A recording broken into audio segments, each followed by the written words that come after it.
Queridos hermanos, feliz sábado a todos ustedes, que la paz de Dios esté con ustedes, como nos saludaba nuestro Señor Jesucristo, aún después de resucitado, ese era su saludo, que la paz sea con vosotros.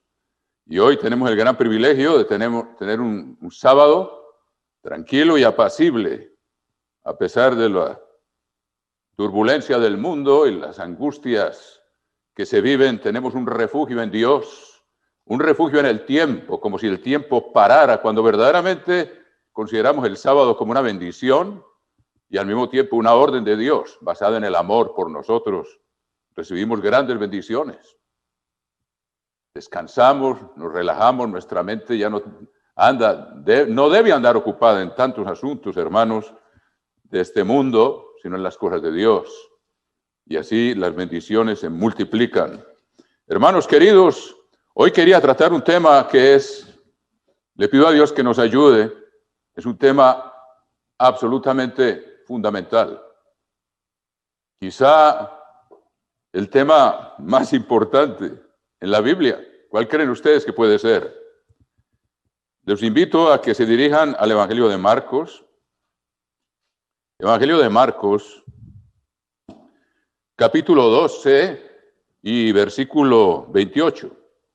Evangelio de Marcos, capítulo 12 y versículo 28.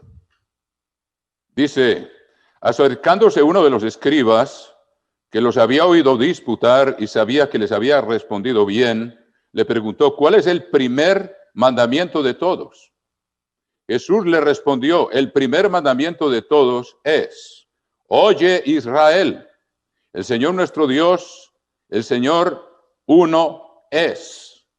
Ya hay un gran significado en ese mandamiento, hermanos, porque nosotros hemos sido llamados a ser uno con Dios también. Y ahí está escondido ese mensaje supremo que Jesucristo vino a enseñarnos y que fue el objeto de aquella oración sublime que elevó en el capítulo 17 del Evangelio de Juan: Padre, que sean uno como nosotros somos uno.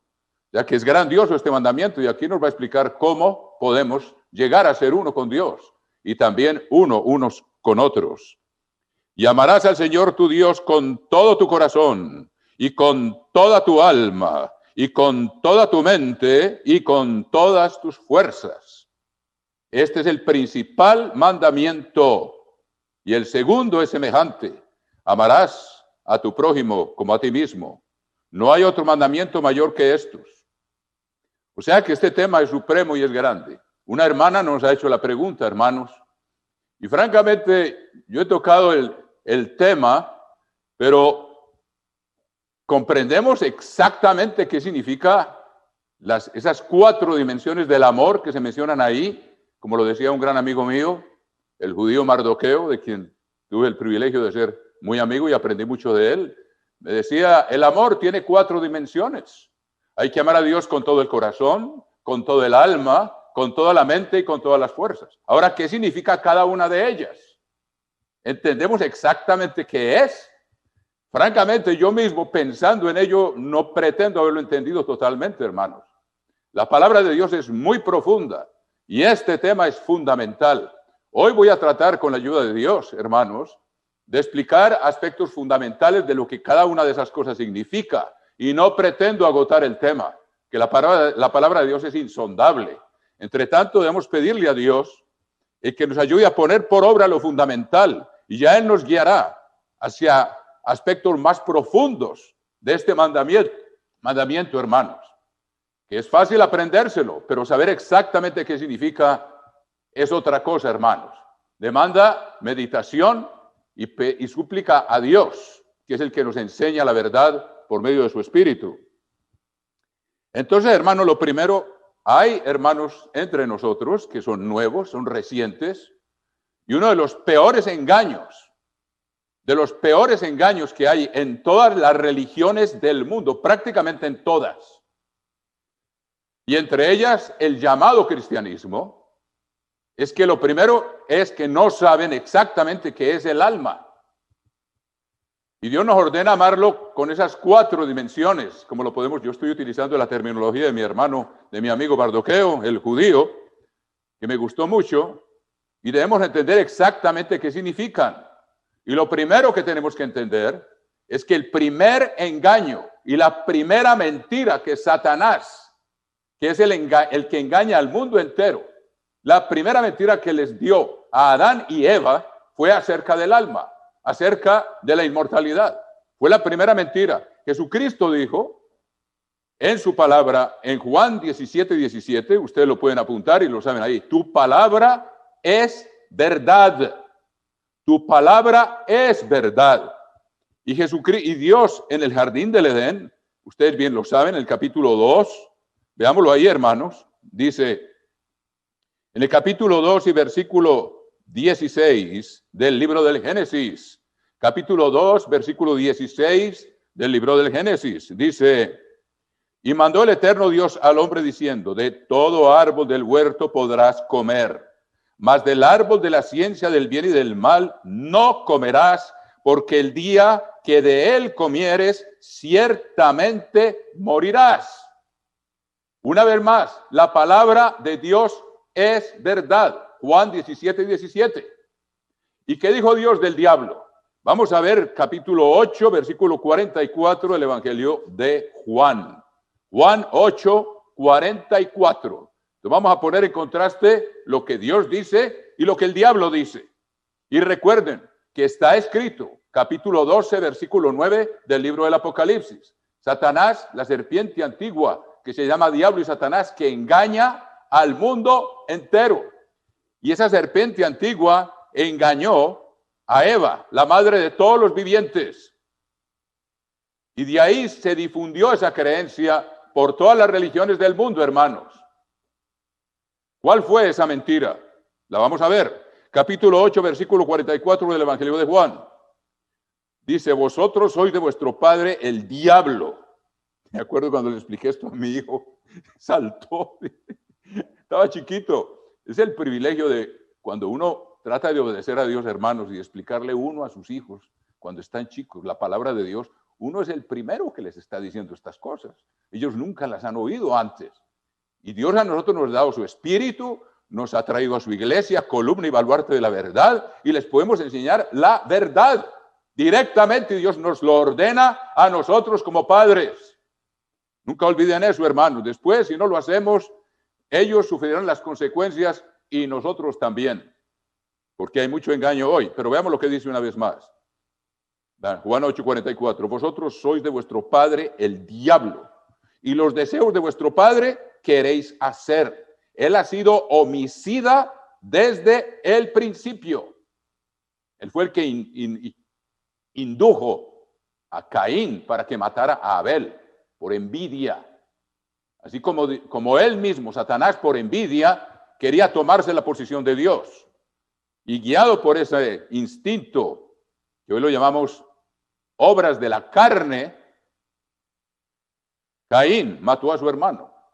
Y eso ha sido la historia desde entonces, hermano. Toda la historia humana está escrita con sangre, con guerras. Estudia en un libro de historia, los principales datos históricos son guerras, revoluciones, asesinatos, muertes. Y luego dice, una vez más en el mismo versículo dice, y no ha permanecido, dice, él ha sido homicida desde el principio y no ha permanecido en la verdad, porque no hay verdad en él. Cuando habla mentira, de suyo habla. Se está tan pervertida su mente, y cuando habla mentira, de suyo habla. Por eso Dios aborrece la mentira, y hay de nosotros, hermanos, si no vencemos, si acaso, entre los pecados que hemos cometido antes de venir a la iglesia, éramos mentirosos. Hermanos, hay de nosotros si seguimos practicando la mentira. Es infracción de la ley de Dios y algo que Dios aborrece. Él dice, un mentiroso no durará en mi presencia. ¿Y por qué Dios lo aborrece? Porque dice aquí, cuando habla mentira, de suyo habla, porque es mentiroso y padre de mentira. Volvamos al Génesis. En el Génesis capítulo 2 y versículo 17, dice, mas del árbol de la ciencia del bien y del mal no comerás, porque el día que de él comieres, ciertamente morirás. Bueno, esa es palabra de Dios. Juan 17:17. Tu palabra es verdad. Veamos capítulo 3, versículo 4 del mismo libro del Génesis. Entonces la serpiente dijo a la mujer, capítulo 3, veámoslo desde el versículo 1. Pero la serpiente, estoy leyendo Génesis 3:1, la serpiente era astuta más que todos los animales del campo. O sea, Satanás es una bestia, hermanos, y va a poseer a un ser humano, el cual Dios le llama la bestia, por alguna razón. Era más astuta que todos los animales del campo que el eterno Dios había hecho, la cual dijo a la mujer, ¿con que Dios os ha dicho, no comáis de todo árbol del huerto? Cuando habla de suyo, habla mentira. Dios que había dicho, de todo árbol podréis comer, menos de uno. Pero aquí ya entra, cuando abre la boca, sale la primera mentira. Dios no dijo eso. Versículo 2, la mujer respondió a la serpiente, del fruto de los árboles del huerto podemos comer. Pero del fruto del árbol que está en medio del huerto, dijo Dios, no comeréis de él, ni le tocaréis para que no muráis. Lo acabamos de leer de boca de Dios. Veamos lo que dice inmediatamente después, versículo 4. Entonces la serpiente dijo a la mujer, no moriréis. Cuando habla de suyo, habla mentira. Ahí está, es la primera mentira. ¿Y qué quiere? ¿De dónde salió de esa mentira? Que el hombre tiene un alma inmortal, que no muere. La creencia de hoy en día, hermanos, prácticamente de todo el llamado cristianismo es que una persona muere y el alma sigue viviendo. Y Dios, cuando habla de que muere, está hablando de que el ser humano muere y punto. Y lo vamos a ver demostrado por su misma palabra, mis queridos hermanos, para que entendamos primero qué significa. Porque hay algunos que, por venir recientemente, y es bueno repasar estas cosas, tienen una confusión con respecto a qué es el alma según la mente de Dios, no según la mente de Satanás, que engaña al mundo entero. ¿Y qué dice Romanos 3:23? Miren ustedes, Romanos 3:23. Y hay una sutileza ahí en el engaño, pero en Romanos 3:23 dice,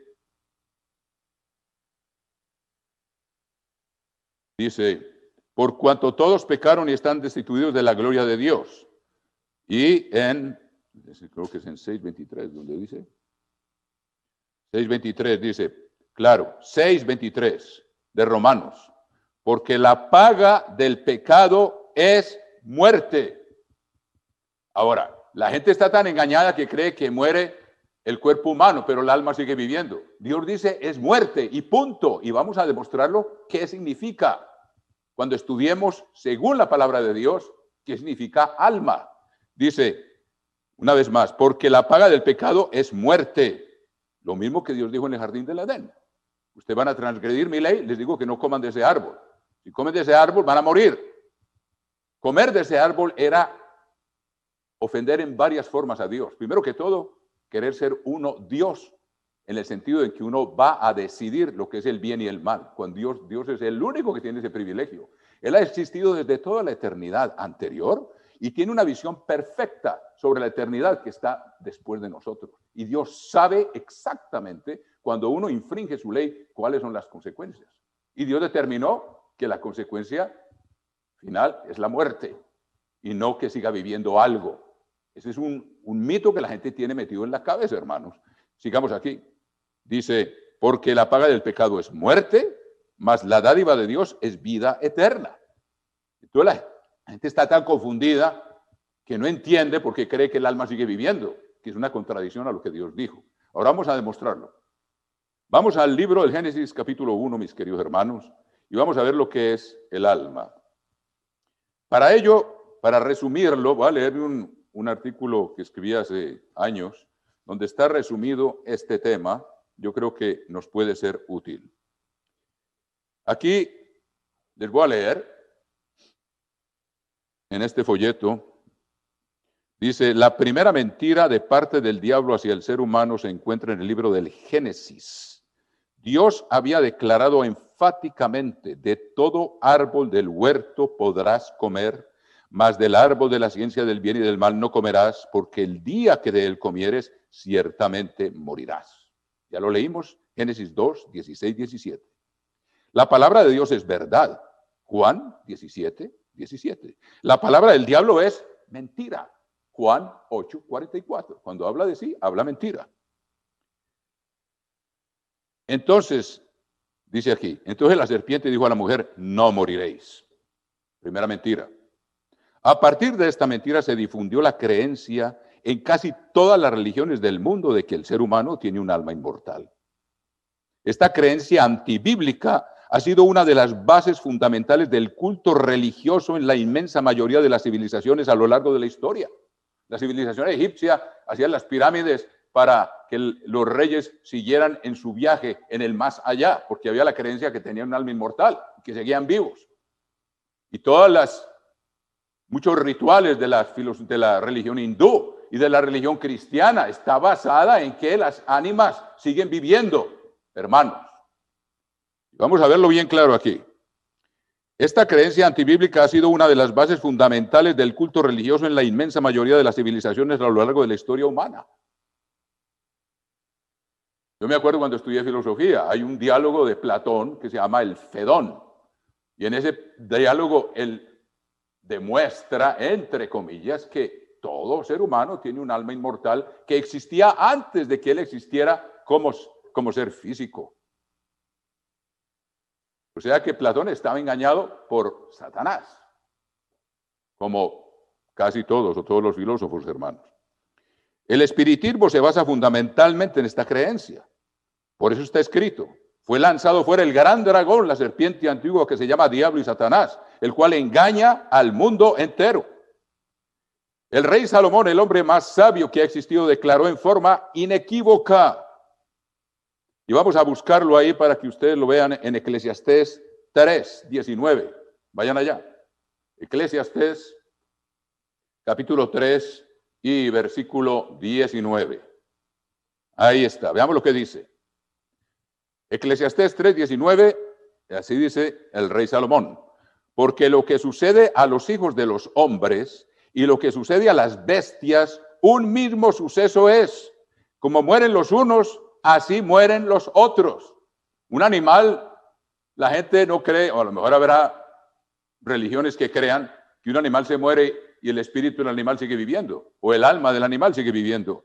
Pero aquí dice Salomón, inspirado por Dios, porque este libro es palabra de Dios, el Eclesiastés. Lo que sucede a los hijos de los hombres y lo que sucede a las bestias, un mismo suceso es. Como mueren los unos, así mueren los otros. Y una misma respiración tienen todos. Ni más tiene el hombre que la bestia, porque todo es vanidad. Todo va a un mismo lugar. Todo es hecho del polvo y todo volverá al mismo polvo.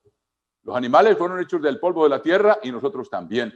Y cuando morimos, ¿qué dijo Dios? Polvo eres y al polvo volverás. En ningún momento dijo, va a seguir por ahí un alma o el ánima del que murió. En ninguna parte lo dice. Y vamos a ver que esto se pone todavía más claro y más enfático para que lo tengan bien claro, mis queridos hermanos. Dice, a ver dónde me ubico aquí. Bueno, el vocablo alma en hebreo, uno de los 3 idiomas en los que Dios inspiró la Biblia, es nefesh. Nefesh. Esa palabra viene de otro idioma más antiguo que el hebreo que se llama el acadio, que era una población, una civilización que existió antes de la civilización hebrea. Y viene del verbo expandir, porque el alma es una forma de los seres que respiran. El alma tiene que ver con la respiración, mis queridos hermanos, y con la sangre, como lo vamos a ver, que es una cuestión puramente física. Pero vamos a ver también que tiene también una aplicación espiritual para que podamos entender el gran mandamiento. Entonces, dice, el vocablo, o sea, en hebreo, la palabra nefesh viene de una palabra más antigua que el hebreo, el acadio, que significa expandir. Usted ve los animales, usted ve un perro dormido y ven que está respirando, está vivo. Cualquier animal, un toro, cuando le están toreando, cuando está cansado, ustedes ven cómo expande las costillas, respirando, tratando de llevar todo el oxígeno que pueda a la sangre. Y ambas cosas están relacionadas con el alma, que es un asunto físico. Entonces dice aquí, Este término original ha sido traducido de muchas formas. Ahora, los traductores confunden a cualquier lector, hermanos. Gracias a Dios que nos ha llamado a la iglesia del Dios viviente, columna y baluarte de la verdad, y que hay hombres sabios que Dios nos ha permitido penetrar en el texto hebreo y saber exactamente qué fue lo que Dios reveló y no lo que al traductor se le ocurrió traducir, porque no quería traducir exactamente lo que decía ahí. A veces usan esa palabra, pero a veces usan otra y causan confusión. Y aquí, gracias a Dios, hermanos, gracias a Dios, la iglesia del Dios viviente es columna y baluarte de la verdad. Dios nos permite entender estas cosas desde la raíz misma. Entonces, como les digo, la palabra nefesh, que es la palabra alma, tiene que ver con la respiración. Por eso cuando una persona muere, dice que exhaló su último aliento. Y en el momento en que deja de respirar, es un alma muerta. Vamos a ver que Dios a un ser cuando muere lo llama un alma muerta. O sea que el alma es mortal. Y lo vamos a ver bien claro en la palabra de Dios, hermanos. No en lo que está influido ni en los filósofos, ni en los teólogos, sino en lo que Dios ha enseñado. Y que Dios nos permite vivir por esta palabra. Luego dice,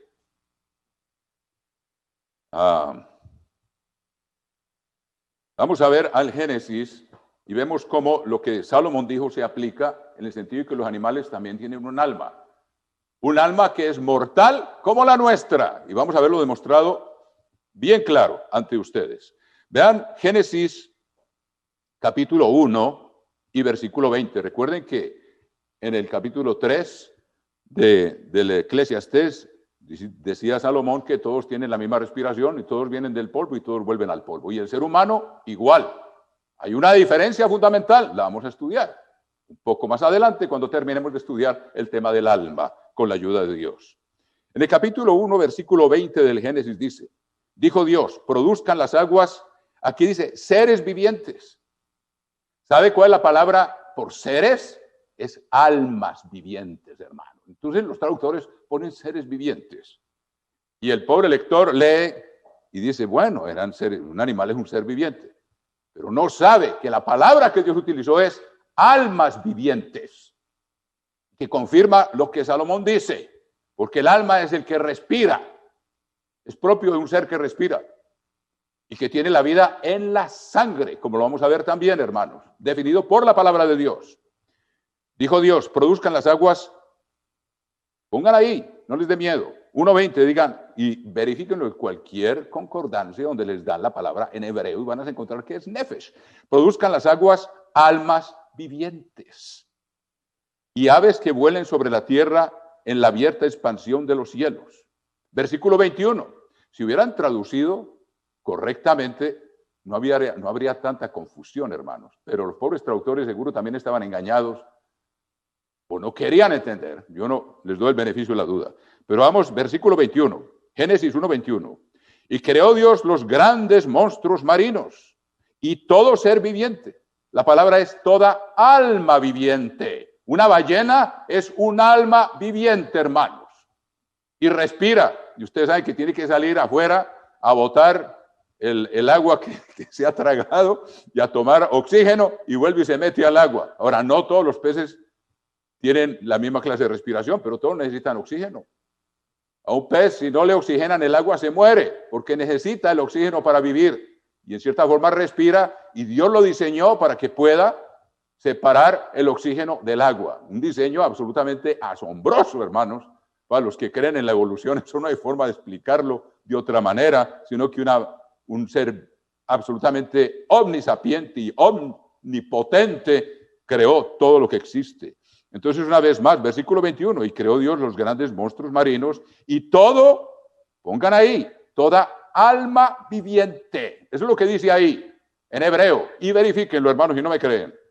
Que se mueven las aguas, produjeron según su género y toda ave alada según su especie. Y eso es otro tema que contradice plenamente la evolución, donde dicen que una especie se puede cambiar en otra. Eso es un blasfemo, hermanos. Y tiene confundido a casi todos, a muchos de los científicos del mundo, no digo a todos. Muy bien. Y luego dice el versículo 24, tercera vez, dice, luego dijo Dios, produzca la tierra seres vivientes. Bueno, la palabra ahí en hebreo es almas vivientes. Y luego dice, según su género, bestias y serpientes, animales de la tierra, según su especie. Y fue así. Muy bien. Entonces, y luego miren una vez más, en el versículo 30, de Génesis 1, dice, y a toda bestia de la tierra, y a todas las aves de los cielos, y a todo lo que se arrastra sobre la tierra, en que tiene alma, hay vida. Ahí la palabra vida es nefesh. Y una vez más los traductores ponen vida y lo confunden a uno. Alma. En el que hay alma. Toda planta verde le será para comer. Ahora vean cuando Dios creó al hombre. Ya vimos que creó todos los seres, mamíferos, reptiles, vertebrados, invertebrados, y creó los peces y los monstruos del mar, que muchos de ellos respiran como nosotros, igual como las ballenas. Y vean cómo Dios describe la creación del hombre. Veámoslo aquí, capítulo 2, versículo 7 del libro del Génesis.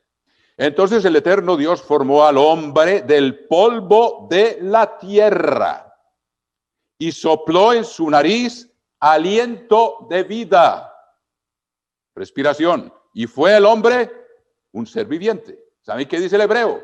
Un alma viviente, hermanos queridos. Y fue el hombre un alma viviente. Ahora, Dios mismo dice que el alma muere. Miren, ahí, el capítulo 18 de Ezequiel, y no me pierdan aquí porque seguramente vamos a volver aquí. El capítulo 18 del profeta Ezequiel, hermanos, y Dios lo dice 2 veces para que no quede ninguna duda. Y lo que Dios dice, eso es, y no tiene vuelta de hoja. Hermanos, capítulo 18 del libro de Ezequiel. Dice, versículo 4, Ezequiel 18, 4. Recuerden lo que vimos en Génesis 2, 7. Formó Dios al hombre del polvo de la tierra y sopló en sus narices aliento de vida, y el hombre vino a ser, ahí dice, un ser viviente, pero aún en la versión de 1909, ustedes lo buscan, la versión anterior a esta de la Reina Valera dice un alma viviente, y eso es lo que dice en hebreo, nefesh, viviente, igual que los animales que Dios creó. El tipo de vida física que tenemos nosotros es como la de los animales. Y luego dice, he aquí que todas las almas son mías. Estoy leyendo Ezequiel 18, 4. Y luego dice, como el alma del Padre, así el alma del Hijo es mía. El alma que pecare, esa morirá. Ahí lo tienen. El alma que pecare, esa morirá. Lo mismo que le dijo a Adán y Eva. Si toman de ese árbol van a morir. Y aquí se lo está diciendo en términos inconfundibles. Ustedes son almas vivientes. Yo les soplé aliento de vida en sus narices. Pero si pecan, van a ser almas muertas. Y vamos a ver que esa palabra también existe en la Biblia muchas veces. Un alma muerta. O sea que es muy importante tener esto en cuenta, hermanos, para no estar en el engaño en que ha caído la inmensa mayoría del género humano. La inmensa mayoría. He aquí que todas las almas son mías. Como el alma del Padre, así el alma del Hijo es mía. Y el alma que pecare, esa morirá. Ahora veamos cómo lo repite, para que no quede ninguna duda, en el versículo 20. Ezequiel 18, 20, que dice, el alma que pecare, esa morirá. Ahí dice. Ahora, vamos a ver que en la Biblia aparece la palabra alma muerta. Muy bien. Vamos a leerlo aquí en el libro del Levítico. Les pido que vayan allá, por favor. En el libro del Levítico, y veamos, y eso está en muchas otras partes, pero espero que esto les quede bien claro. El libro del Levítico, capítulo 20, por ejemplo, vemos las regulaciones que Dios da para los sacerdotes que debían preservarse de contaminación física, que era una figura de cómo nosotros hoy, que somos del sacerdocio de Melquisedec, debemos preservarnos de contaminación espiritual. Veamos, como dice el capítulo 21, versículo 11, hablando de del sumo sacerdote, dice, 21:11 del Levítico, ni entrará donde haya una persona muerta. Busquen en una concordancia donde en las palabras en hebreo van a ver, y no entren donde haya algún alma muerta. Alma muerta, es lo que dice ahí, hermanos, en hebreo. Fue la palabra que Dios inspiró. O sea que las almas, hay almas muertas. Un alma cuando ya no respira y cuando ya no le circula la sangre o cuando pierde la sangre, es un alma muerta. Y no se va para ninguna parte. Ahí queda, vuelve al polvo. Capítulo 22. Miren lo que dice aquí. Cualquier varón de la descendencia, versículo 4, 22:4 del Levítico. Levítico 22:4. Cualquier varón de la descendencia de Aarón que fuere leproso o padeciere flujo, no comerá de las cosas sagradas hasta que esté limpio. El que tocare cualquier cosa de cadáveres, ¿sabe cuál es la palabra ahí? De almas muertas. El que tocare cualquier cosa de un alma muerta, o el varón que hubiere tenido derramamiento de semen, entonces está prohibido para un sacerdote. Dice versículo 4 del capítulo 22, cualquier varón de la descendencia de Aarón que fuere leproso o padeciere flujo, no comerá de las cosas sagradas hasta que esté limpio. El que tocare cualquier cosa de almas muertas, cadáveres ahí, todas las formas como lo traducen como persona muerta, lo traducen como ser viviente, lo traducen como cadáver. Y la palabra que está escrita, inspirada por Dios en hebreo, es nefesh, que significa alma. Y aquí dice alma muerta. Y lo traducen como cadáveres. Entonces uno lee esto y se queda perdido por las traducciones que se han hecho, hermanos. Tal vez controladas por ahí por alguien o el varón que hubiera tenido. Bueno, pero ahí está una vez más cómo se refiere al alma muerta. Jesucristo mismo, hermanos. Veamos lo que dice aquí, para que ustedes dejen que la Biblia sea la que nos enseñe. En el capítulo 17 del Levítico, vamos a ver lo que dice, el capítulo 17 del Levítico, versículo 10. Levítico, capítulo 17, versículo 10. Si cualquier varón de la casa de Israel o de los extranjeros, una vez más, Levítico 17, 10, tengan todo esto en cuenta, hermanos. Si cualquier varón de la casa de Israel o de los extranjeros que moran entre ellos, comiere alguna sangre, o yo pondré mi rostro contra el alma que comiere sangre. Ahí dice la persona, y la palabra es nefesh. Ahí una vez más, lo traducen como persona. Y verifíquenlo todo, hermanos, sin ningún temor, que la persona, o sea, el alma que comiere sangre, y la cortaré de entre su pueblo. Ahora, porque la vida, y ahí la palabra es nefesh, el alma, porque el alma de la carne en la sangre está. El alma de la carne en la sangre está. ¿Qué quiere decir? Cuando alguien derrama la sangre, derrama el alma. Y vamos a ver que Jesucristo hizo exactamente eso para podernos redimir con su sangre. Vuelvo y repito, versículo 11. Porque la vida de la carne, y una vez más la palabra hay vida, búsquenlo, es alma, nefesh. Porque el nefesh de la carne en la sangre está. Y yo os la he dado para hacer expiación sobre el altar por vuestras almas. Ahí sí tradujeron almas. Ahí sí. ¿Por qué expiación? Porque si la vida está en la carne y yo peco, tengo que derramar mi sangre para pagar por mi pecado. Pero si Cristo vino y derramó su sangre que nunca pecó, entonces la derrama por mí. Y vale si me arrepiento y soy bautizado y recibo el Espíritu y empiezo a andar en vida nueva por la senda estrecha, que son los 10 mandamientos. Como le dijo al joven rico, si quieres entrar en la vida, guarda los mandamientos. Entonces, vea cómo todo esto se va aclarando, hermanos, y espero que lo tengan bien en cuenta. Luego, una vez más, repito, 17:11, porque la vida, y ahí es nefesh, el alma de la carne, en la sangre está. Y yo os la he dado para hacer expiación sobre el altar por vuestras almas. Ahí está. Pero lo traducen distinto y confunden a la gente. O sea que esos animales eran figura, la sangre que se derramaba sobre el altar era figura de lo que Cristo iba a hacer por nosotros, porque la sangre de los toros y los machos cabríos no puede quitar los pecados. Era únicamente una forma de Dios enseñarles, mire, cuando ustedes pecan, tienen que pagar con su propia vida.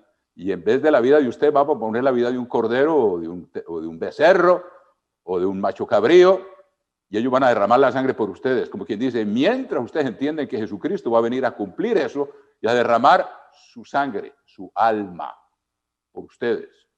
Entonces dice aquí, sobre el altar, y ninguna sangre hará expiación. Perdón, voy a leer otra vez todo el versículo 11, no importa porque es muy bueno que lo tengan bien grabado en sus mentes. Dice, porque la vida, y ahí la palabra es nefesh, el alma de la carne, en la sangre está. Y yo os la he dado para hacer expiación sobre el altar por vuestras almas. O sea, para que entiendan que alguien va a pagar por ustedes, porque ustedes son los que merecen derramar el alma, que es donde está la vida en la sangre. Y la misma sangre hará expiación de la persona. Ahí persona es nefesh. La misma sangre hará expiación del alma, porque derramó el alma del animal. Me enseña una lección que ese animal es figura de Cristo que va a derramar su alma por mí. Versículo 14. Porque la vida, y repito, ahí la palabra vida es nefesh, que es alma. La vida de toda carne en su sangre es su sangre. Por tanto he dicho que los hijos de Israel no comerán sangre de ninguna carne, porque la vida, una vez más, el nefesh, el alma de toda carne es su sangre. Cualquiera que la comiere será cortado. Y cualquier persona, una vez más, persona ahí es alma, refiriéndose a un ser humano. Cualquier alma, así de los naturales como de los extranjeros, que comiere animal mortecino o despedazado por fiera, lavará sus vestidos, etcétera, etcétera. Ahora vamos a ver que eso es muy importante. Si no entendemos lo que es el alma, no entendemos qué fue lo que Cristo hizo por nosotros. Cómo es de fundamental entender lo que Dios dice y cómo se aplica a nuestra vida eterna. Vamos a Isaías capítulo 53, hermanos, y ahí lo van a ver escrito y verifíquenlo, se lo ruego, capítulo 53 del libro de Isaías, y veamos lo que Cristo hizo. Cuando Jesucristo, que era Dios, que era eterno, que tenía un cuerpo espiritual, inmortal, eterno, Él decidió, lo dice Juan, y el verbo se hizo carne. Y la palabra de Dios no puede fallar. ¿Qué quiere decir eso? La vida de toda carne está en la sangre. Si Dios se hizo ser humano y su vida estaba en su sangre, Él podía pagar por todos nosotros. ¿Y cómo se llama esa vida? El alma. La vida de Cristo estaba en la sangre. Y veamos cómo nos rescató, para que usted vea lo importante que es este concepto y cómo ese engaño tiene ramificaciones indescriptibles, hermanos. Capítulo 53 del libro de Isaías. Dice, versículo 12. Isaías 53, 12. Tengan bien en cuenta esto, hermanos, y apúntenlo para que no se dejen engañar. Por tanto, yo le daré parte con los grandes y con los fuertes repartirá despojos, por cuanto derramó su vida hasta la muerte. Su vida. ¿Sabe cuál es la palabra ahí? Su nefesh, su alma. El alma, la vida de él estaba en la sangre. Y si eso no es verdad, entonces no tenemos Salvador, porque tenía un alma inmortal que no podía morir. Pero él murió para que nosotros pudiéramos tener vida eterna. Y miren cómo está esto escrito ahí, no lo olviden nunca, hermanos. Por tanto, yo le daré parte con los grandes y con los fuertes repartirá despojos, por cuanto derramó su alma. Y verifíquenlo todas las veces que quieran. Eso es lo que dice en hebreo. Derramó su alma, porque la vida de él estaba en la sangre. Y así pudo pagar por nosotros. Y la doctrina del anticristo es la que niega esto. Porque creen que hay un alma inmortal. Entonces no entienden lo que Jesucristo hizo por nosotros. Porque derramó su alma hasta la muerte y fue contado con los pecadores. Y es lo importante que es eso, hermanos. Nuestra salvación depende del hecho de que Jesucristo tenía el alma en la sangre y que era mortal y que al morir quedó muerto. Veamos más escrituras que demuestran que una persona cuando muere queda totalmente inconsciente, hermano. Entonces vamos a verlo aquí.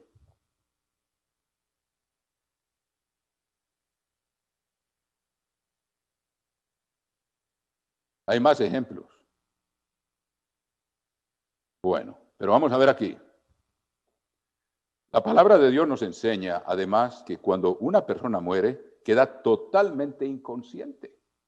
Y la gente cree que fulanito se murió y me está mirando desde el cielo, y que allá está, y que nos está mirando, y que anoche se me apareció, y que le habló a fulano de tal. ¿Ustedes saben quién es el más interesado en eso? Satanás. Y puede hacer toda clase de cosas, y casi siempre por ahí historias cuando alguien se muere de que hubo una manifestación de esta o de aquello. Hermano, eso viene de los demonios, no viene de la persona. La persona quedó muerta, totalmente inconsciente, dejó de respirar. Cuando una persona derrama la sangre o deja de respirar, muere.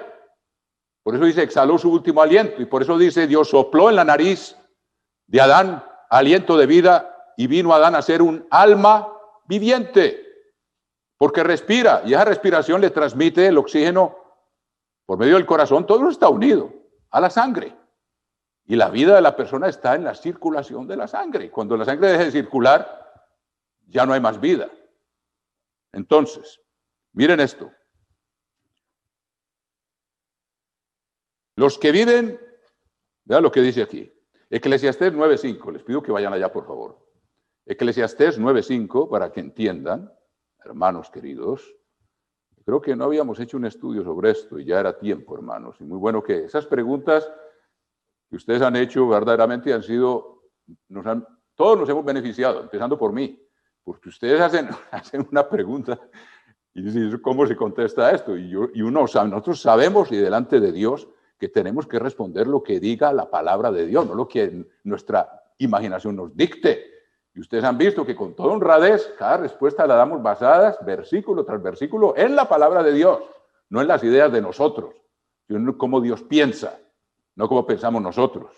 Nosotros somos simples instrumentos para transmitir la mente de Dios, para que ustedes la entiendan y la asimilen, y se transformen, y se renueven, hermanos queridos. Entonces, en Eclesiastés 9:5, vean lo que dice. Eclesiastés 9:5. Porque los que viven, Eclesiastés 9:5, los que viven saben que han de morir, pero los muertos nada saben. Esto es palabra de Dios. Ya no nos están mirando por allá de algún lugar, hermano. Ahí se quedaron dormidos. Y la muerte, y es otro estudio muy interesante, ustedes lo pueden ver, se compara con un sueño. Se durmió, pero quedó totalmente inconsciente. No sale por ahí a recorrer y a deshacer los pasos, como dicen por allá, hermanos. Ni tienen más paga, porque su memoria es puesta en olvido. El momento en que una persona muere, quedó borrada la mente, ya no funciona. No recuerda nada. Luego dice, en el versículo 10, miren lo que dice. Eclesiastés 9:10. Todo lo que te viniere a la mano para hacer, hazlo según tus fuerzas. Y ahora estoy bregando y hacerlo tal como está escrito ahí, hermanos. Todo lo que te viniera a la mano, hazlo para hacer, hazlo según tus fuerzas. O sea, no seamos mediocres, hermanos.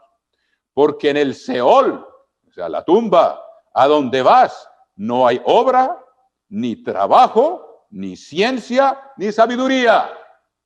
O sea, en la tumba se acaba todo eso. Cero. Estamos en plena inconsciencia, hermanos. Ahí queda bien claro esa escritura y vamos a ver otras más. En el libro de los Salmos 115, Salmos 115, hermanos. Salmos capítulo 115, veamos lo que dice la palabra de Dios. Y fíjense cómo esto va confirmando una y otra vez que el alma es mortal. Que el ser humano se muere y vuelve al polvo de la tierra. Ahora, volvemos aquí.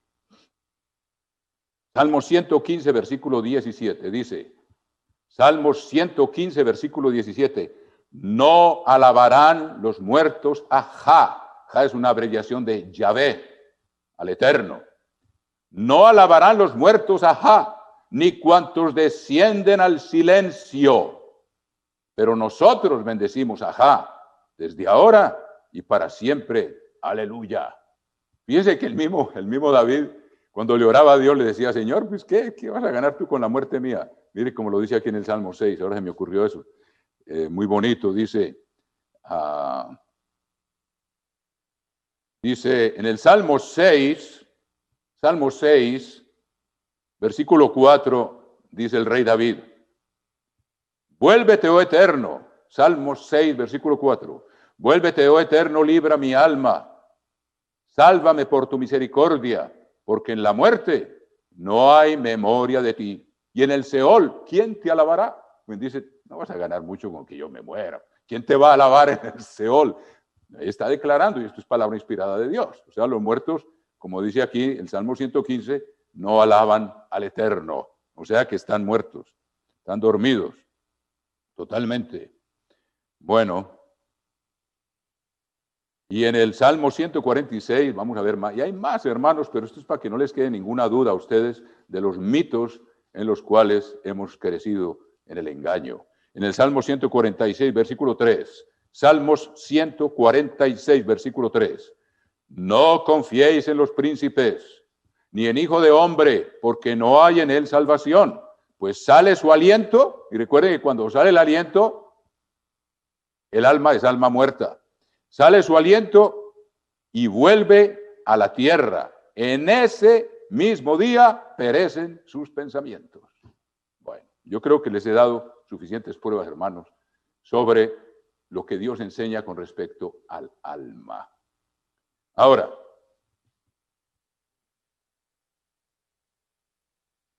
Dios dice que debemos amarlo con todo el alma. Pero primero voy a explicar otro aspecto sumamente importante. Vamos a ver si tenemos tiempo de hacer todo esto hoy. El ser humano tiene un espíritu. El ser humano es un alma viviente y la vida está en la sangre, ya vimos. Cuando la sangre sale, Jesucristo mismo la vertió hasta la muerte. Dijo, vertió su alma, los traductores ponen vida, hasta la muerte.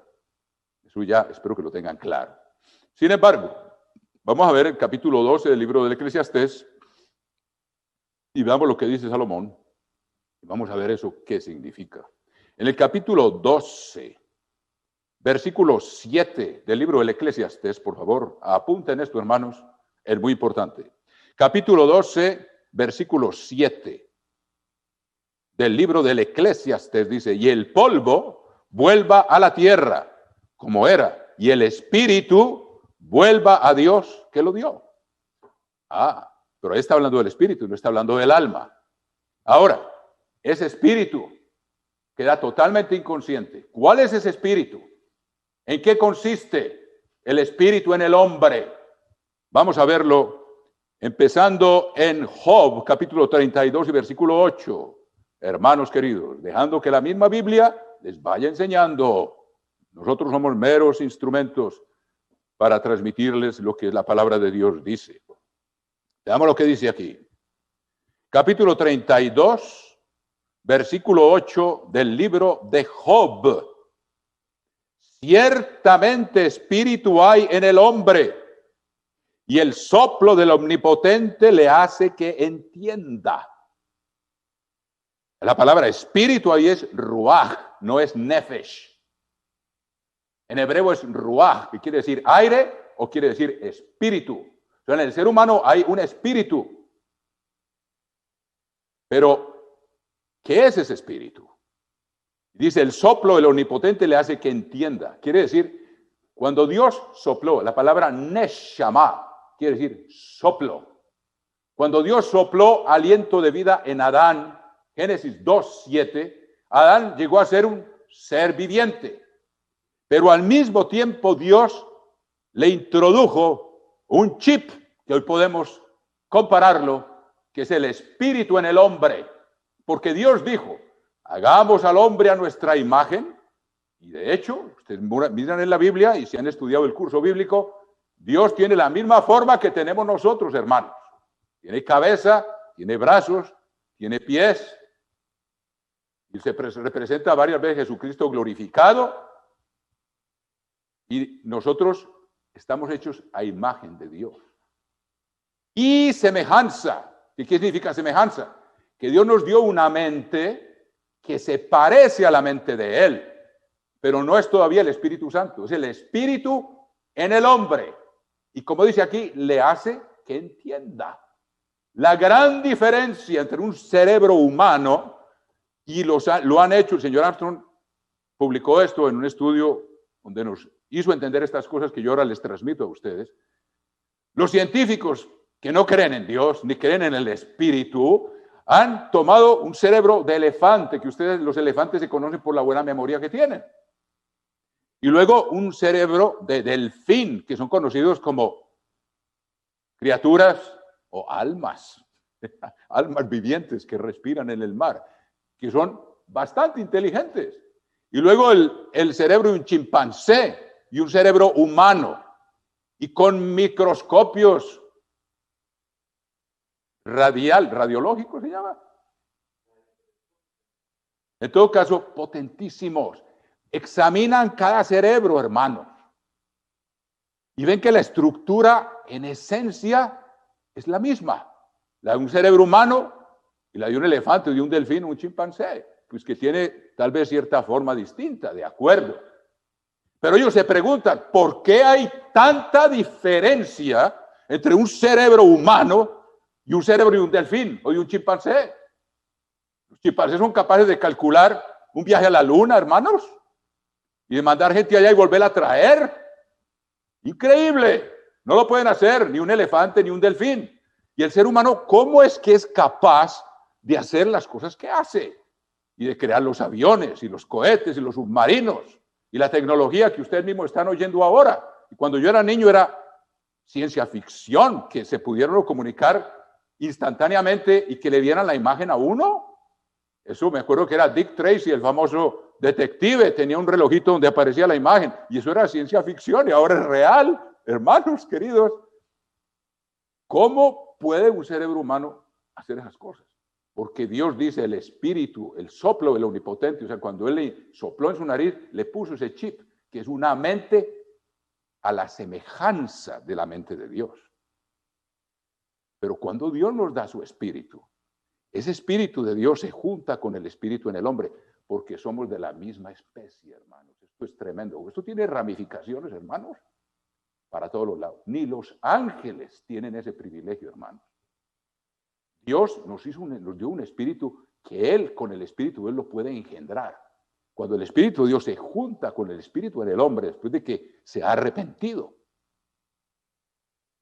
se vuelve una nueva criatura, como cuando un esperma se junta con el óvulo. Y una nueva criatura se empieza a desarrollar, que es un hijo de Dios, hermanos.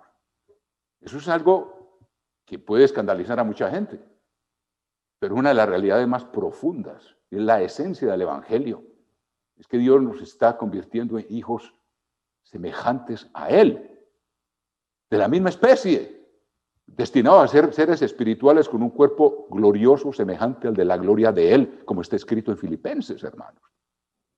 Y fíjense en Romanos 8 lo que dice el apóstol Pablo. Dice Romanos 8, dice en el versículo,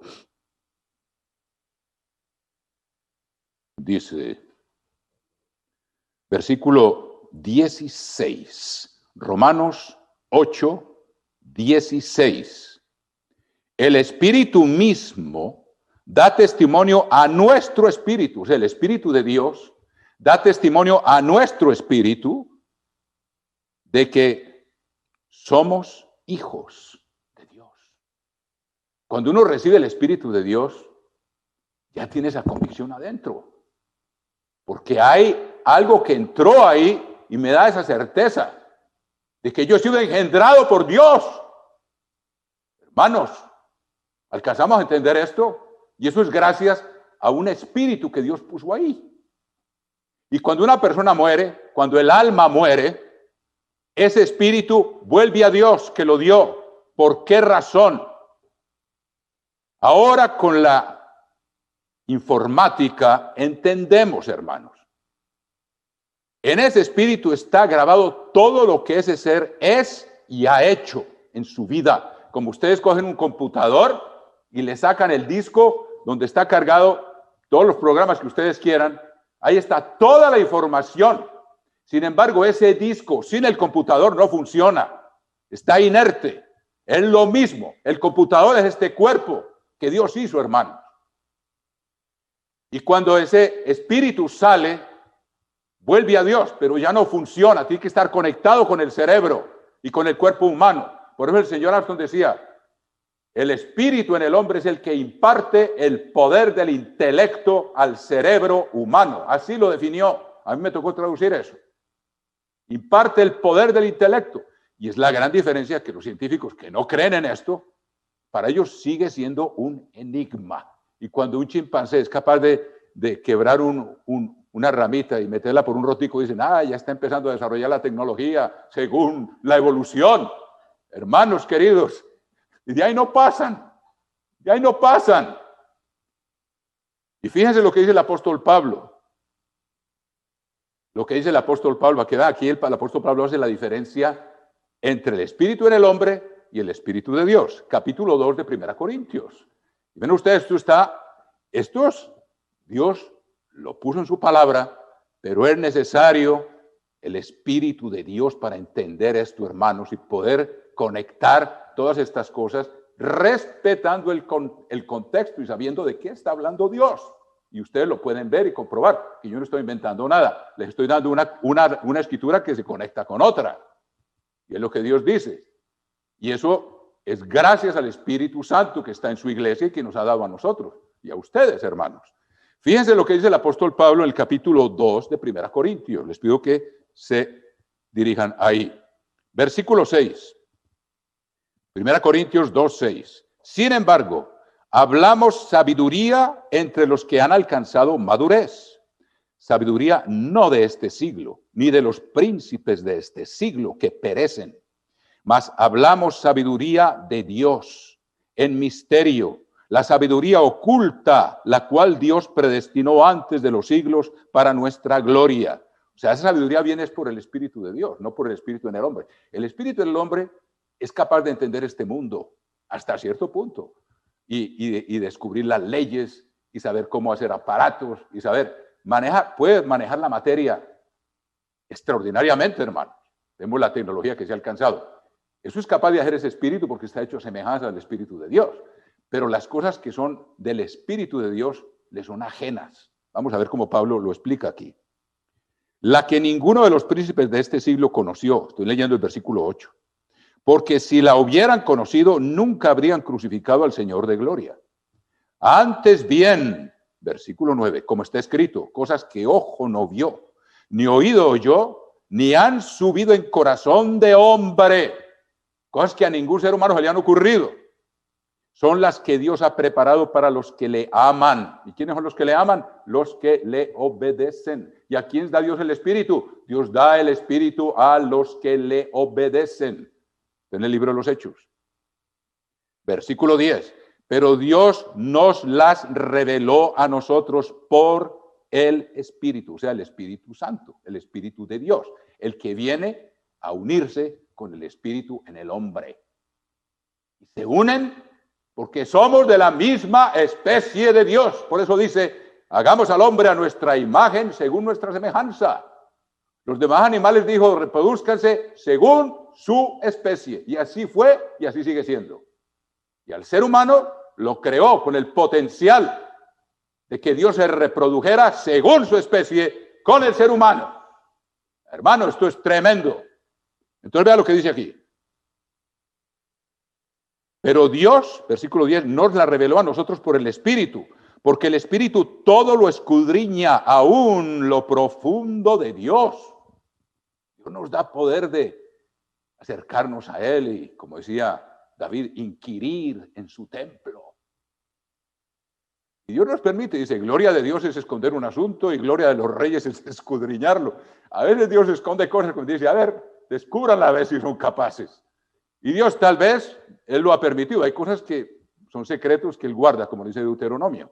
Pero hay cosas que Dios espera que nosotros las investiguemos. Guiados por su mismo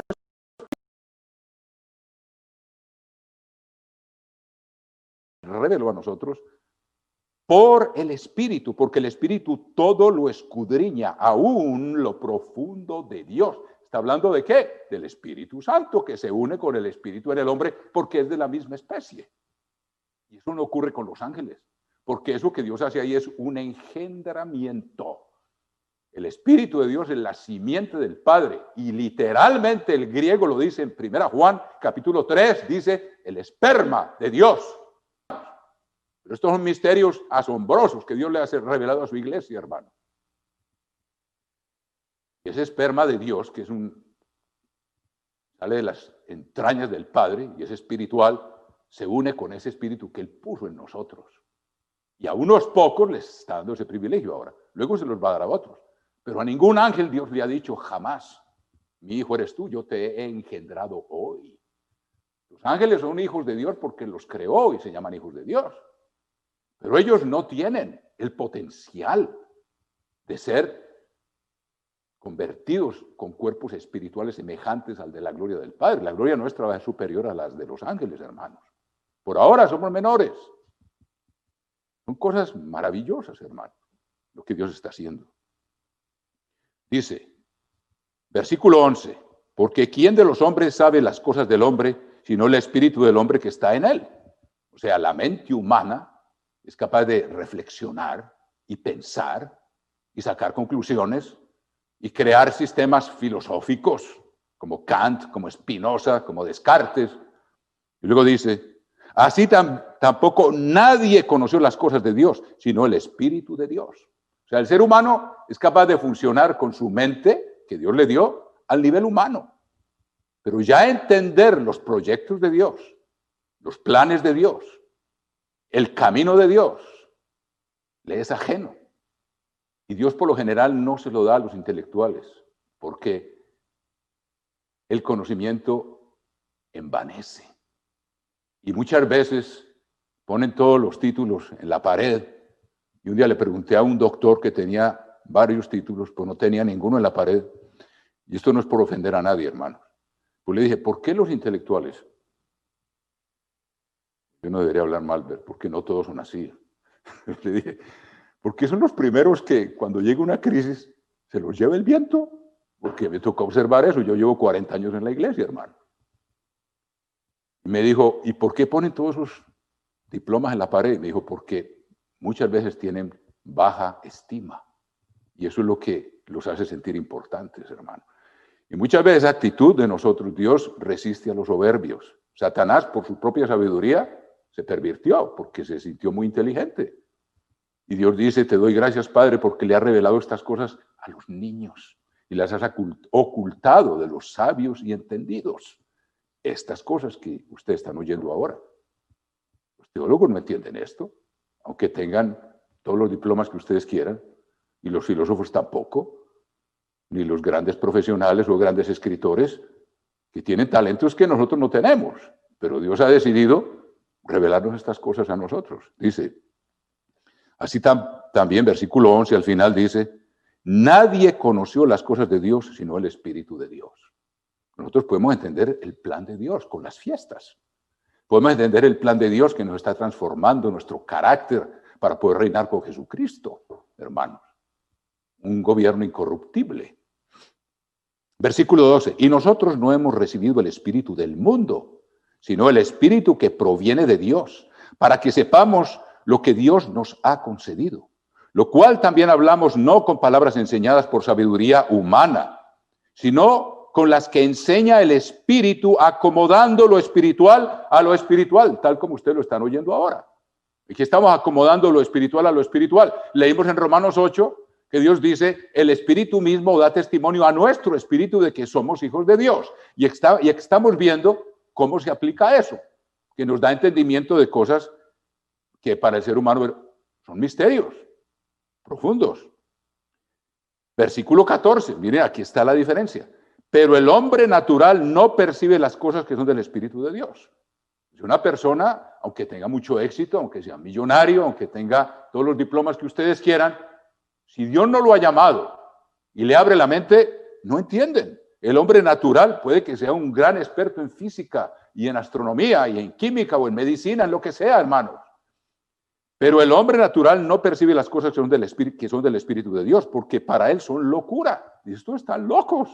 ¿Cómo creen estas cosas? ¿Que va a haber una resurrección? Acuérdense de los intelectuales en Atenas, los filósofos, cuando dijeron al apóstol Pablo, ven acá, vamos a ver qué es lo que dice este hablador de divinidades extranjeras. Y cuando el apóstol Pablo empezó a hablar de ese Dios desconocido y luego les habla de la resurrección, dijeron, no, hasta ahí llegamos. Ya nos vamos, adiós. Y se fueron. Y de todos los intelectuales quedaron 2 o 3 personas, que fueron Dionisio, el Areopagita y Dámaris y unos pocos más. Poquísimos por la vanidad intelectual. Ellos se pasaban todo el día pregando oír algo nuevo, algo que les excitara su mente para discutir y hablar, sin llegar a nada, hermanos. Pero el hombre natural, versículo 14, no percibe las cosas que son del Espíritu de Dios, porque para él son locura y no las puede entender, porque se han de discernir espiritualmente. En cambio, el espiritual juzga todas las cosas, pero él no es juzgado de nadie. Una persona pobre, sencilla, hermanos, que no tenga grandes distinciones según el mundo, porque para Dios eso no significa nada. Dios mira el corazón. Puede oír un discurso de un gran teólogo, y entender, por aquí va mal, ahí ya va, ya se equivocó, ya se salió de onda. Uno bien sencillo, por allá, sentadito, tranquilo, lo discierne, hermanos. Porque ¿quién conoció la mente del Señor? ¿Quién le instruirá? Mas nosotros tenemos la mente de Cristo. Hermanos, eso es tremendo. Entonces, ¿qué pasa con ese espíritu? La Biblia dice, Dios inspiró a Salomón, dice, el polvo vuelve a la tierra. O sea, este cuerpo, con su sangre ya coagulada y sin respiración, es un alma muerta y vuelve a la tierra. Y el espíritu, este espíritu que Dios puso acá, que nos diferencia de los animales, vuelve a Dios que lo dio. Pero ya les dije que ahora con la tecnología entendemos por qué Dios dice que cuando una persona muere en ese día cesan sus pensamientos. Quiere decir que Dios le saca el chip. Cuando una persona muere, ese espíritu vuelve a Dios. Pero ese espíritu sin un cuerpo no funciona. Así como un disco donde está un disco duro, un software, yo no sé mucho de computadores, pero suficiente. El computador está ahí, aquí tenemos uno. Pero si yo no le meto la información, el computador no la puede generar.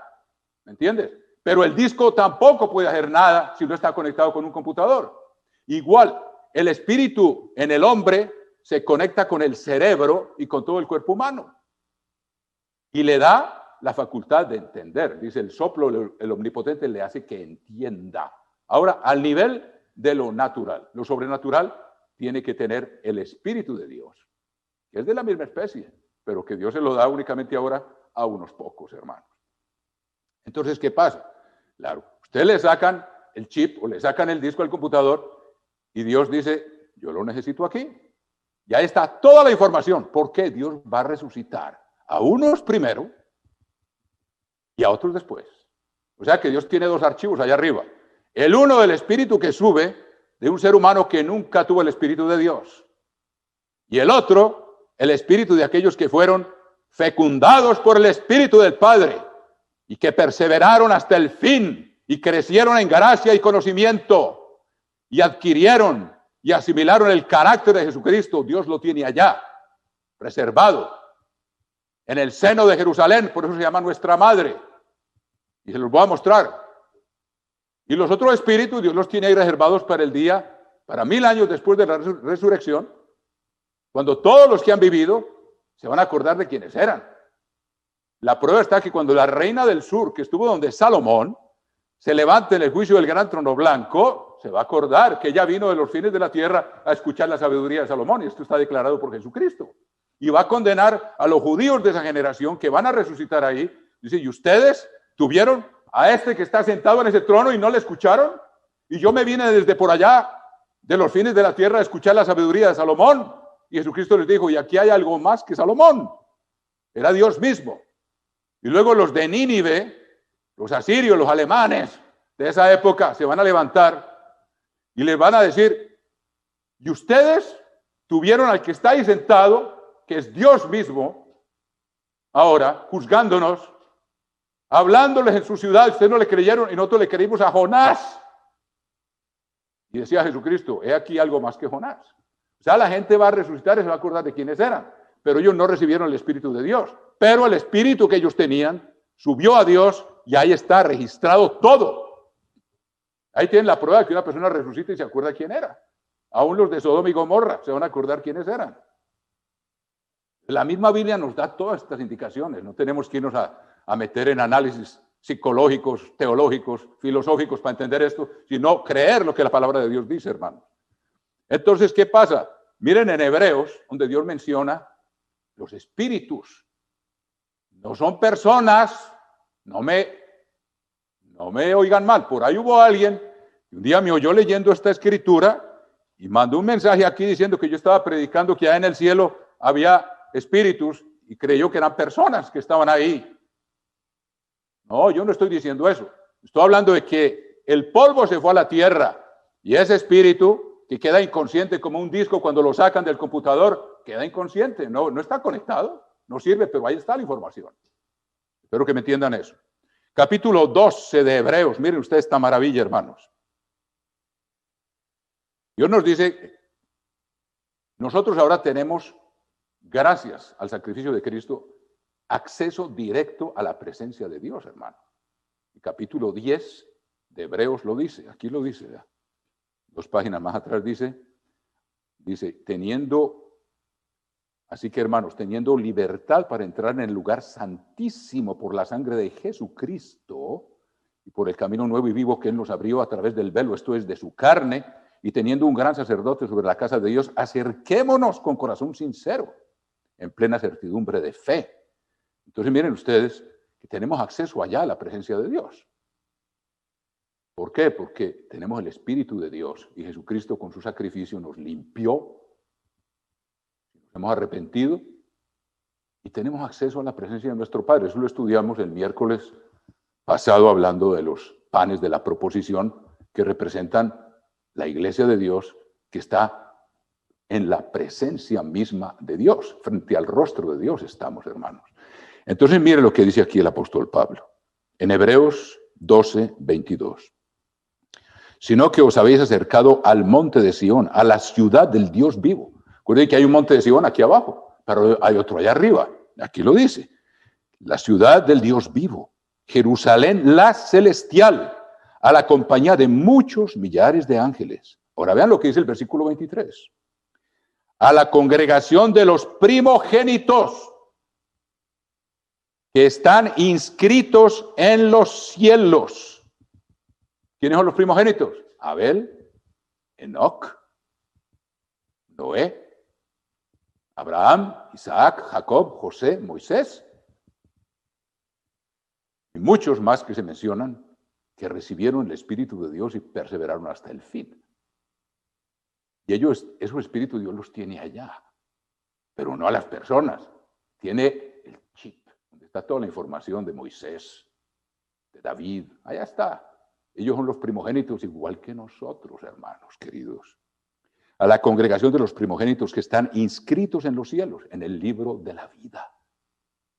En el libro de la vida están aquellos nombres de los que han recibido el Espíritu de Dios.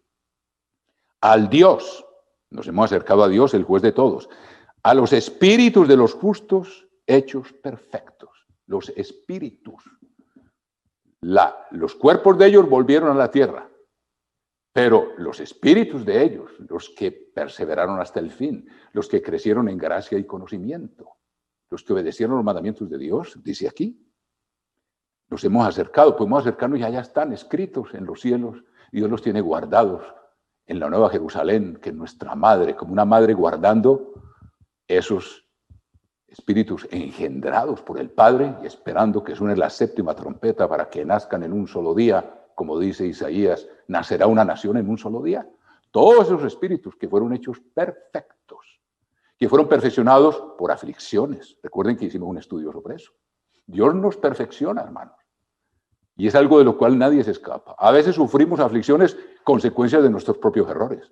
Pero aunque no cometamos errores, de todas maneras sufrimos aflicciones porque es el sistema que Dios ha creado para perfeccionar el carácter del ser humano y hacerlo semejante a él, como el oro o la plata en el crisol, hermanos queridos. Tiene que ser purificado, limpiado, perfeccionado. Y Cristo mismo no se escapó de eso. Aunque era hijo, por lo que padeció, aprendió la obediencia. Aprendió lo que es vivir en la carne, que nunca lo había aprendido, siendo espíritu. Cosas asombrosas Dios nos revela, hermanos. A los espíritus de los justos hechos perfectos. A Jesús, el mediador del nuevo pacto. Ese sí está allá.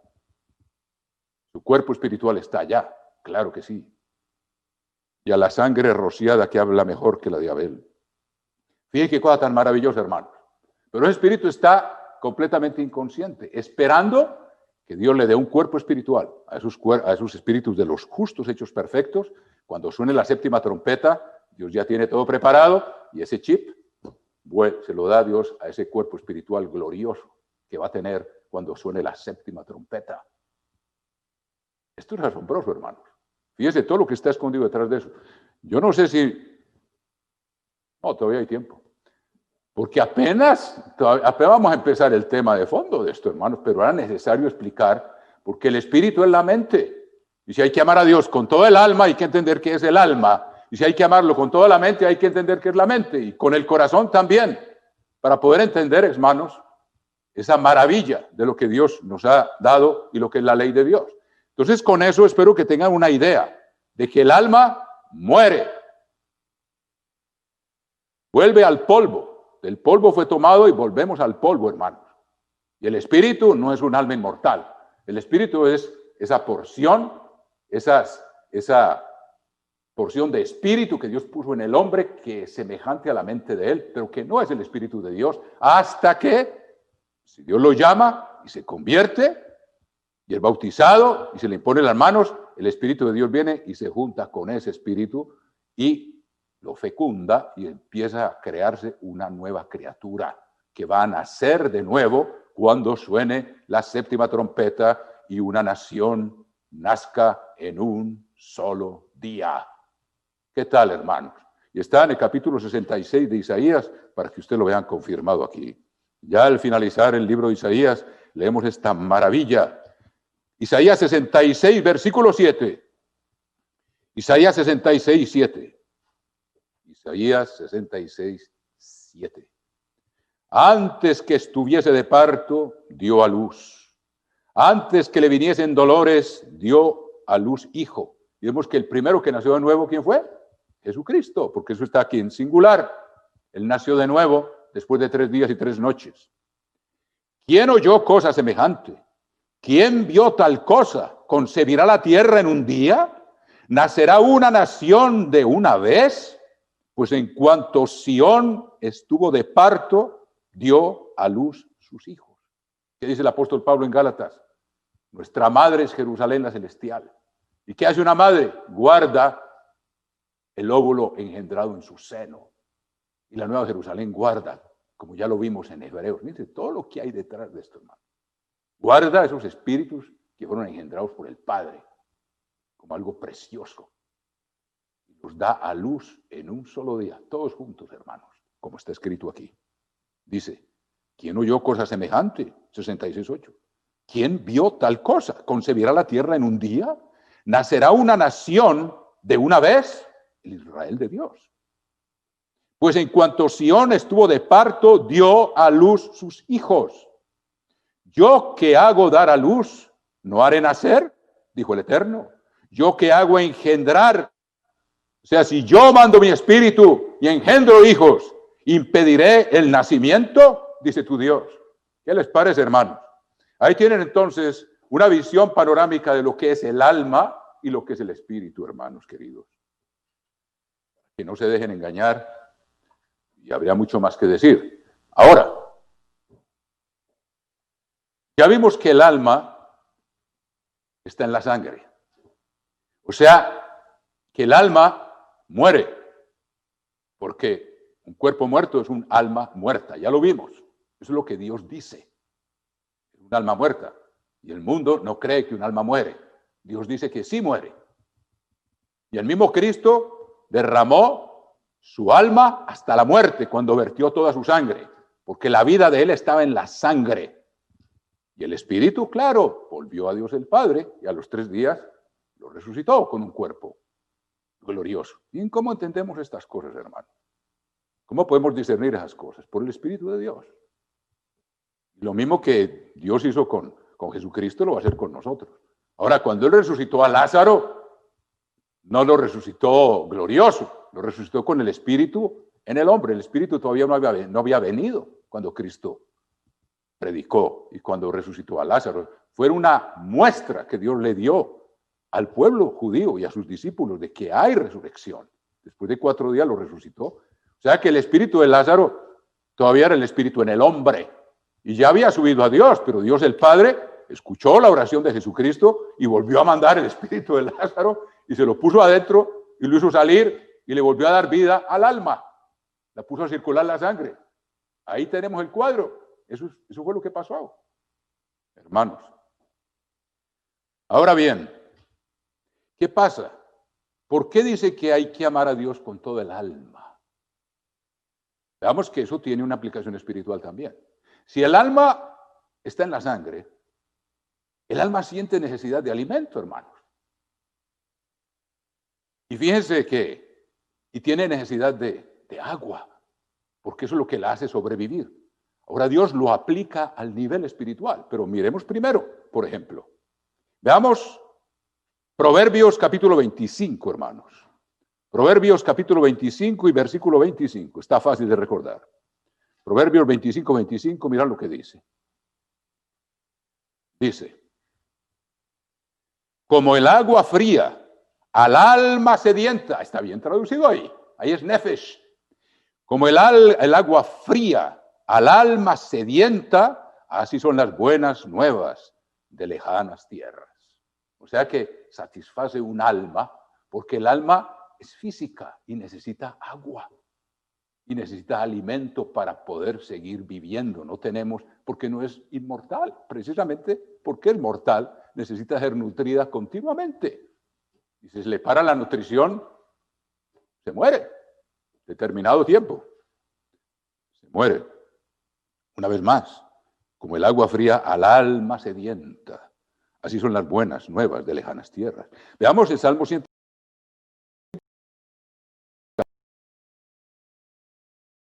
¿Ves cómo podemos relacionar el alma con esa necesidad de alimento físico? Esa necesidad veamos lo que dice el Salmo 107, hermanos. Salmo 107. Alabad al Eterno porque Él es bueno, porque para siempre es su misericordia. Díganlo los redimidos del Eterno, los que ha redimido del poder del enemigo y los ha congregado de las tierras del oriente y del occidente, del norte y del sur. Versículo 4, oigan esto, por el desierto, por la soledad sin camino, sin hallar ciudad en donde vivir, hambrientos y sedientos, su alma desfallecía en ellos. ¿Qué tenía el alma? Hambre y sed, porque es lo que tenemos adentro, es esa necesidad de ser alimentados para poder seguir viviendo. Y habla del alma que tenía hambre y sed. Ahora, Dios aplica esto maravillosamente al nivel espiritual. Veamos lo que Jesucristo dijo. En el capítulo 5 del libro de Mateo, capítulo 5, dice lo siguiente. Capítulo 5 del Evangelio de Mateo. Dice, versículo 6, capítulo 5, versículo 6. Bienaventurados los que tienen hambre y sed de justicia, porque ellos serán saciados. Ahora Cristo está aplicando esa necesidad física que tiene el alma nuestra. La sangre que necesita alimento para poder seguir circulando. Y necesita el aire fresco. Y necesita el agua. ¿Qué dice aquí? Bienaventurados los que tienen hambre y sed de justicia, porque ellos serán saciados. Ahí es donde se aplica que tenemos que amar a Dios con toda el alma. ¿Qué es amar a Dios con todo el alma? Amarlo con hambre y sed de justicia. Quiere decir, con ese deseo de conocer a fondo su ley y de ponerla por obra. Eso es lo que quiere decir, que así como físicamente el alma tiene necesidad de agua y alimento, espiritualmente Cristo dice, no solo de pan vivirá el hombre, y es el alma del hombre la que necesita, la vida necesita el pan y necesita el agua para poder sobrevivir. No solo de pan vivirá el hombre, sino de toda palabra que sale de la boca de Dios.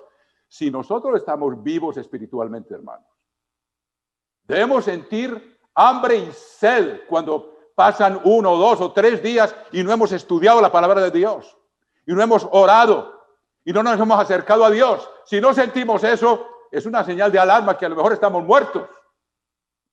Porque alguien que Dios haya llamado debe sentir hambre y sed, ese deseo de conocer la ley de Dios, de aplicarla en su vida y tener ese deseo profundo. Y veámoslo como David lo explicó. Vean que todo esto lo voy apoyando con la palabra de Dios, que no son inventos nuestros. Veanlo ustedes en el Salmo 63, uno de mis salmos favoritos. ¿Cómo se explica esto por un hombre según el corazón de Dios? Y aquí estamos hablando qué significa amar a Dios con todo el alma. Amar a Dios con todo el alma es buscar su ley, porque el obedecer para obedecerla. Y vamos a ver varios ejemplos. Salmo 63, hermanos. Salmo 63, ¿qué dice? Salmo de David cuando estaba en el desierto de Judá. Dios, Dios mío eres tú. De madrugada te buscaré. Mi alma, mírenlo, ahí está, tiene sed de ti. Mi carne te anhela. Ahí ven la aplicación espiritual de los deseos físicos del alma, que son legítimos, pero aquí es un deseo de tener ese contacto con Dios, de conocer su ley y aplicarla, de estudiar su palabra, que sea como ese pan que nos nutre.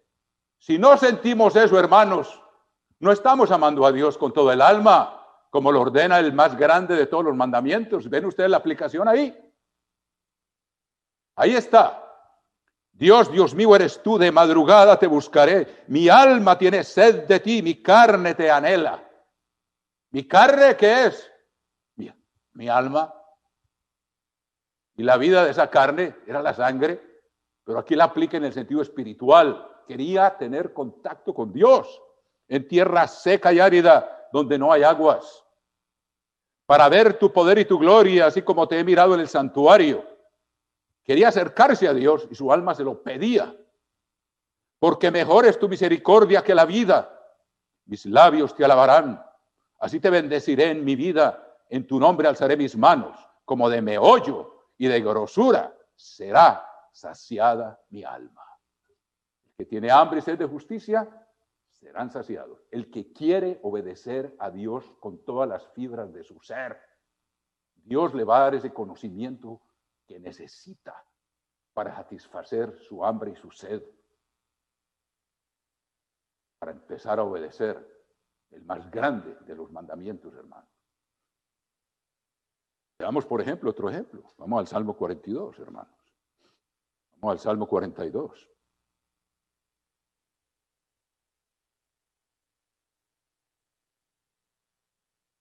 Dice, Salmo 42, masquil de los hijos de Coré, como el ciervo brama por las corrientes de las aguas, así clama por ti, oh Dios, el alma mía. Ahí la ven, sed, hambre y sed de justicia. Así clama por ti, oh Dios, el alma mía. Mi alma tiene sed de Dios, del Dios vivo. ¿Cuándo vendré y me presentaré delante de Dios? Y ahí es delante del rostro de Dios, como los panes de la proposición. Es lo que dice aquí. ¿Cuándo vendré y me presentaré delante del rostro de Dios? Ese anhelo profundo que ahora tenemos a disposición nuestra en cualquier momento. Ellos tenían que ir a donde estaba el santuario. Y Jesucristo le dijo a la mujer samaritana, ya no es en este monte ni en Jerusalén, ni en Samaria ni en Jerusalén, sino en espíritu y en verdad. Y hoy tenemos ese privilegio. Y hay de nosotros y no lo utilizamos, hermanos. Mi alma tiene sed de Dios, del Dios vivo. ¿Cuándo vendré y me presentaré delante de Dios? Fueron mis lágrimas, mi pan de día y de noche, mientras me dicen todos los días, ¿dónde está tu Dios? ¿Qué es lo que pone ahí? Ese deseo viene del alma, que así como físicamente existe, debe existir espiritualmente. Si estamos vivos espiritualmente, necesitamos esa vida, ese alimento. Jesucristo dice, los que tienen ese deseo van a ser saciados. Y por eso Él dice, cuando me busquen, tienen que buscarme con todo el corazón y con toda el alma. Vamos a ver lo que es el corazón. Ahora, yo no pretendo agotar aquí todo. La palabra de Dios es inagotable. Y esto tiene mucha profundidad, este tema. Tiene mucha profundidad, pero yo les estoy dando aspectos fundamentales para que entendamos el primer mandamiento, hermano. Entonces dice,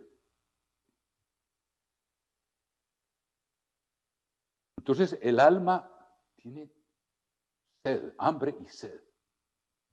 ¿De qué? Del conocimiento de Dios, para asimilarlo y saciarse de Él. Entonces ahí es donde entra la mente. Fíjense el Salmo 119, hermanos. Fíjense el Salmo 119. Y ves cómo aquí empezamos a entender un poco más esto. Yo no pretendo estar explicando todos los aspectos, hermanos, pero creo que hay una lógica en lo que les estoy diciendo. Salmo 119, bienaventurados los perfectos de camino, los que andan en la ley del Eterno. Bienaventurados los que guardan sus testimonios y con todo el corazón le buscan. O sea, el corazón también tiene que ver con eso, pero vamos a ver la función más específica del corazón en un momento. Luego dice, pues no hacen iniquidad los que andan en sus caminos. Tú encargaste que sean muy guardados tus mandamientos. Ojalá fuesen ordenados mis caminos para guardar tus estatutos. Entonces no sería yo avergonzado cuando atendiere a todos tus mandamientos. Te alabaré con rectitud de corazón cuando aprendiere tus justos juicios. Tus estatutos guardaré, no me dejes enteramente. Ahora fíjense cómo aquí entra el aspecto del alma. Fíjense, por ejemplo, en el versículo 20 de este Salmo 119. Dice, forastero soy yo en la tierra, no encubras de mí tus mandamientos. Versículo 20, quebrantada está mi alma de desear tus juicios en todo tiempo. Una vez más, hambre y sed. Eso es lo que debemos hacer, hermanos. Para verdaderamente obedecer a Dios, tener ese deseo profundo de entender la ley de Dios para ponerla por obra. Y ahí es donde vamos a ver que entra el corazón también. Y fíjense cómo también se menciona el versículo 25. 119, 25. Abatida hasta el polvo está mi alma. Vivifícame según tu palabra. Te he manifestado mis caminos y me ha respondido, enséñame tus estatutos. O sea, tiene alma, tiene hambre y sed de entender más a fondo la ley de Dios. Por eso dice también, abre mis ojos y miraré las maravillas de tu ley. Y luego dice, versículo 28, se deshace mi alma de ansiedad. Esto es un aspecto físico. Susténtame según tu palabra. O sea, dame tu palabra como alimento para que yo sea vivificado. Y luego dice, versículo 33, enséñame, oh Eterno, el camino de tus estatutos. ¿Con qué fin? Lo guardaré hasta el fin. Dame entendimiento. Aquí está hablando de la mente, del espíritu que acabamos de ver, que tiene entendimiento. Dame entendimiento y guardaré tu ley y la cumpliré de todo corazón. Guíame por la senda de tus mandamientos, porque en ella tengo mi voluntad. Inclina mi corazón a tus testimonios y no a la avaricia. ¿Qué pasa, hermano? Entonces el alma tiene hambre y sed de la palabra de Dios. Y la palabra de Dios, ahí están sus leyes y sus testimonios. Entonces hambre y sed es el deseo de conocerlas. Y una vez más, enséñame, oh Eterno. Y ustedes ven una y otra vez donde dice, versículo 66, enséñame buen sentido y sabiduría. Enséñame tus estatutos. Versículo 68, una y otra vez. Entonces, ahí vemos combinado el hambre y sed del alma, de conocer la palabra de Dios, de comerla, de asimilarla, pero para ello necesito el entendimiento. Ahí es donde viene la mente. Por eso dice, amarás al Señor tu Dios con toda tu alma, con hambre y sed, de buscar ¿qué? Entendimiento. Y aquí ustedes ven en el Salmo 119, ya están combinados. El entendimiento es enséñame tus estatutos. Tengo hambre y sed de ellos. Y es enseñar. ¿Y cuál es el objetivo? Dice, versículo 34, por ejemplo, dice, dame entendimiento. Esa es la mente que el alma desea. Dame entendimiento y guardaré tu ley y la cumpliré de todo corazón. Ahí es donde entra el corazón. Entonces, primero hay que tener hambre y sed de esa palabra de Dios y nos alimenta a diario. Si ustedes dejan de comer un solo día, tienen hambre y sed. Debemos aplicarle esto al aspecto espiritual. Es lo que Dios quiere y es el gran mandamiento. Y si yo me alimento de esa palabra, ¿qué estoy haciendo? Mi entendimiento está siendo iluminado.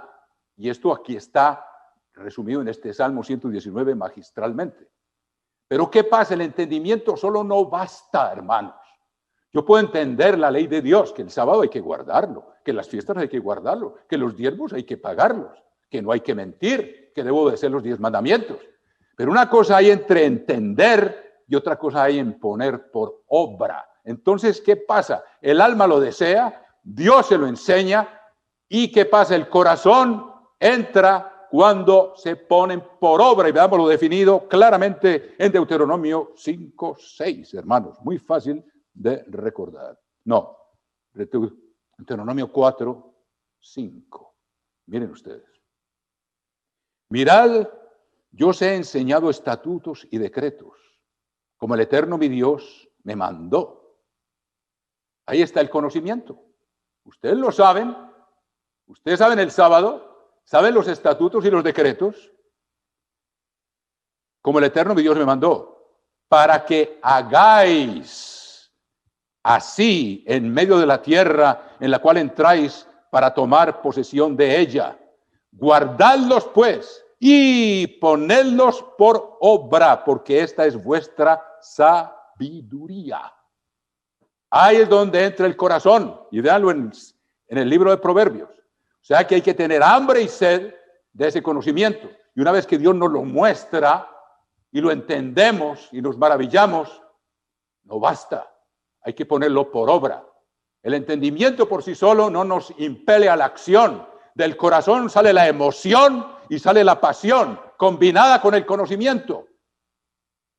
Y como del corazón sale la pasión y la emoción, es lo que nos impele a ponerla por obra.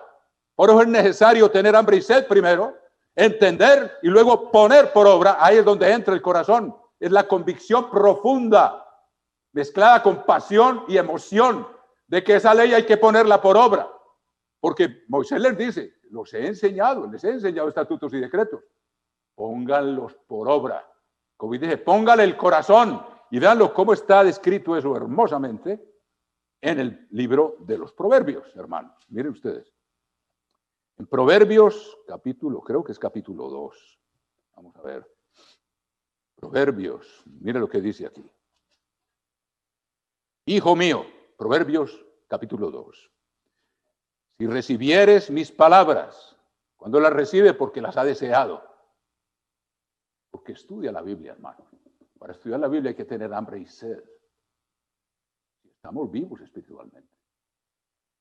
Esto nos sirve para examinarnos si estamos obedeciendo el primer mandamiento o no. Si recibieres mis palabras y mis mandamientos guardares dentro de ti, ahí va el conocimiento que se recibe por haberlo deseado. Haciendo estar atento tu oído a la sabiduría, si inclinares tu corazón a la prudencia, si clamares a la inteligencia y a la prudencia y dieres tu voz, a la prudencia dieres tu voz, si como a la plata la buscares y la escudriñares como a tesoros, eso viene del hambre y la sed, ahí viene el alma. Entonces entenderás, ahí viene el conocimiento, el temor del Eterno y hallarás el conocimiento de Dios, porque el Eterno da la sabiduría y de su boca viene el conocimiento y la inteligencia.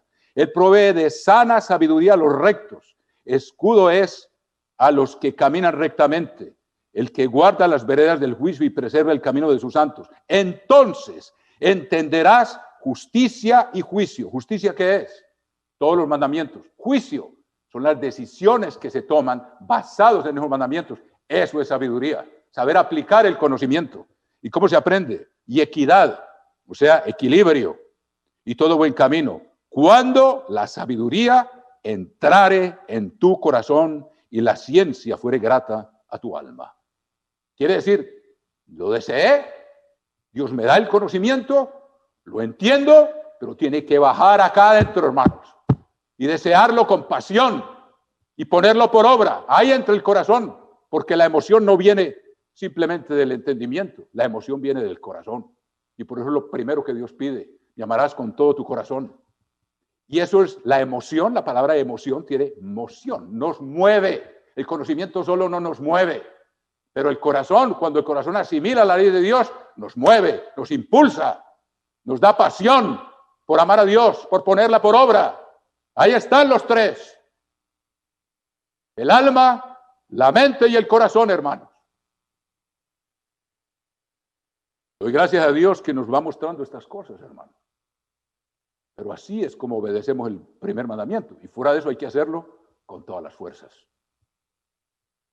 Tener en nuestra mente ese deseo de meditar en la palabra de Dios día y noche, hermanos.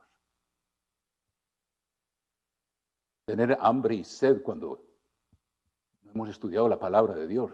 Nos debe dar hambre y sed si estamos vivos espiritualmente. Si se pasan los días y los meses, hermanos, peligroso, a lo mejor estamos muertos.